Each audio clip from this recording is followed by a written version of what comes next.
ಚಿತ್ರದುರ್ಗದ ಸರ್ಕಾರಿ ಬಾಲಕಿಯರ ಪದವಿ ಪೂರ್ವ ಕಾಲೇಜು ಆವರಣದಲ್ಲಿ ನಿನ್ನೆ ಬೇಟಿ ಬಚಾವೋ ಬೇಟಿ ಪಢಾವೋ ಯೋಜನೆಯಡಿ ಅಂತಾರಾಷ್ಟ್ರೀಯ ಹೆಣ್ಣು ಮಕ್ಕಳ ದಿನ ಆಚರಿಸಲಾಯಿತು.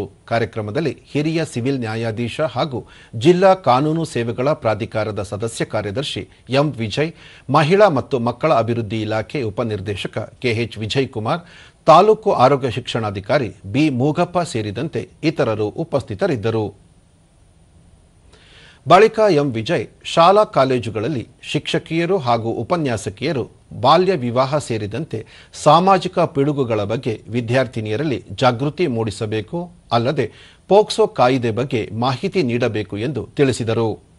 ಕೆಲಸ ಮಾಡಬೇಕಂತ ಹೇಳ್ತಾ ನೀವು ಕೂಡ ಈ ಒಂದು ಕಾರ್ಯಕ್ರಮದಲ್ಲಿ ನಮ್ಮ CWC ಚೇರ್ಮನ್ ಇದ್ದಾರೆ, ನಿಮಗೆಲ್ಲ ಏನೇನು ಕಾನೂನುಗಳು, ರಕ್ಷಣಾತ್ಮಕ ಕಾನೂನುಗಳು ಹೇಳ್ತಾರೆ ಇದೆ, ಅದರ ಬಗ್ಗೆ ಸ್ವಲ್ಪ ಉಪಯುಕ್ತ ಮಾಹಿತಿ ಕೊಡ್ತಾರೆ. ಅದನ್ನ ಬಳಸಿಕೊಂಡು ಒಳ್ಳೆಯ ಓದಿನ ಕಡೆ ಗಮನ ಹರಿಸಿ ನೀವೆಲ್ಲ ಒಳ್ಳೆಯ ದೇಶದಲ್ಲಿ ಪ್ರಜೆಗಳಾಗಬೇಕಂತ ಆಶಿಸ್ತಾ.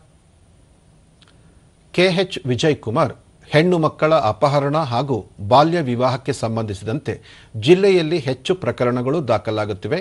ಇವುಗಳನ್ನು ತಡೆಗಟ್ಟುವ ನಿಟ್ಟಿನಲ್ಲಿ ಸಂಬಂಧಿಸಿದ ಎಲ್ಲ ಇಲಾಖೆಗಳು ಸಮನ್ವಯತೆಯಿಂದ ಕಾರ್ಯನಿರ್ವಹಿಸಬೇಕು ಎಂದರು.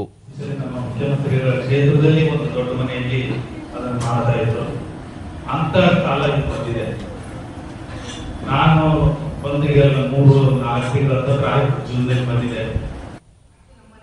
ಬಿ ಮೂಗಪ್ಪ, ಹೆಣ್ಣು ಮಕ್ಕಳ ಜನನ ಸಂಖ್ಯೆ ಕ್ಷೀಣಿಸುತ್ತಿದೆ. ಪೋಷಕರು ಹೆಣ್ಣು ಗಂಡು ಎಂಬ ಭೇದ ಭಾವ ಮಾಡದೆ ಸಮಾನ ಮನಸ್ಥಿತಿ ಹೊಂದಬೇಕು ಎಂದು ಹೇಳಿದರು. ಇನ್ನ 38 ಜನ ಹೆಣ್ಮಕ್ಳು ಕಡಿಮೆ ಬಿದ್ದಾಗ ಸಮಸ್ಯೆ ಏನಾಗ್ತದೆಪ್ಪ ಅಂತಂದ್ರೆ, ನಮ್ಮ ಇರ್ತಕ್ಕಂಥ ಹೆಣ್ಣು ಮಕ್ಕಳಿಗೆ, ಮಹಿಳೆಯರಿಗೆ ಅನೇಕ ಸಮಸ್ಯೆಗಳು ಉದ್ಭವ ಆಗ್ತವೆ.